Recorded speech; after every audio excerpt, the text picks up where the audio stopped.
Hello friends, welcome back to Pink's Kitchen Tamil. இன்னைக்கு நம்ம ராகி மாவு முழு ராகில இருந்து எப்படி செய்யறதுன்னு தான் பார்க்க போறோம். நீங்க இந்த மாதிரி ராகி ஃப்ளாரை வீட்லயே பண்ணும்போது உங்களுக்கு அந்த ராகில இருக்கக்கூடிய full benefits கிடைக்கும். ரொம்ப ஈஸியா பண்ணிடலாம். சோ அந்த ரெசிபியை பார்க்கறதுக்கு முன்னாடி இதுக்கு தேவையான பொருட்கள் என்னென்னன்னு பார்த்துட்டு வந்துடலாம்.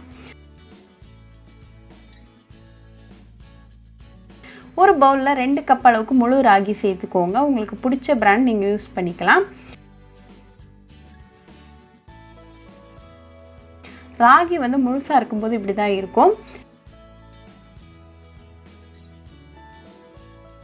இதுக்கு தேவையான அளவுக்கு தண்ணி சேர்த்துட்டு இதை நல்லா வாஷ் பண்ணுங்க. நல்லா மசிச்சு வாஷ் பண்ணுங்க. அப்பதான் அதுல இருக்கக்கூடிய அழுக்கெல்லாம் தனியா வரும்.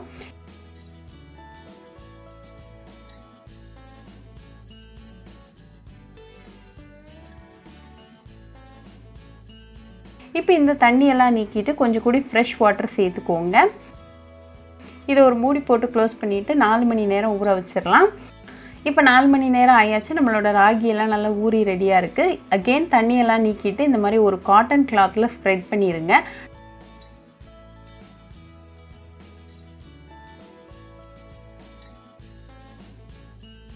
நல்லா ஸ்ப்ரெட் பண்ணி விட்டுட்டு கம்ப்ளீட்டா ட்ரை ஆற வரைக்கும் நம்ம வெயிட் பண்ணலாம்.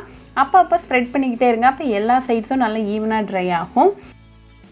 இப்போ 15 மினிட்ஸ்ல ராகி நல்லா ட்ரையா ரெடியா இருக்கு. ஸோ இதை ஒரு மிக்சர் ஜாருக்கு மாத்திட்டு இதை நல்லா ஃபைன் பவுடரா அரைச்சி எடுத்துட்டு வந்துடலாம். இப்போ நமக்கு ராகி ஃப்ளவர் சூப்பரா ரெடி ஆயாச்சு. இதை யூஸ் பண்றதுக்கு முன்னாடி ஒரு தடவை சலிச்சுக்கோங்க.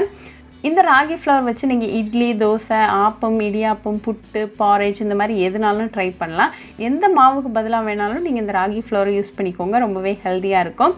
ரொம்பவே ஹெல்தியான ஒரு ஃப்ளவர் ரெசிபி. உங்களோட இம்யூனிட்டியும் நல்லா பூஸ்ட் ஆகும். ஸோ கண்டிப்பாக இந்த ராகி மாவு ரெசிபி உங்கள் வீட்டில் ட்ரை பண்ணி பாருங்கள். ட்ரை பண்ணிவிட்டு எப்படி இருந்துச்சுன்னு எனக்கு கமெண்ட்ஸில் சொல்லுங்கள். இன்னொரு சூப்பரான ரெசிபியோட உங்களை வந்து பார்க்குற வரைக்கும் பாய் ஃப்ரெண்ட்ஸ்.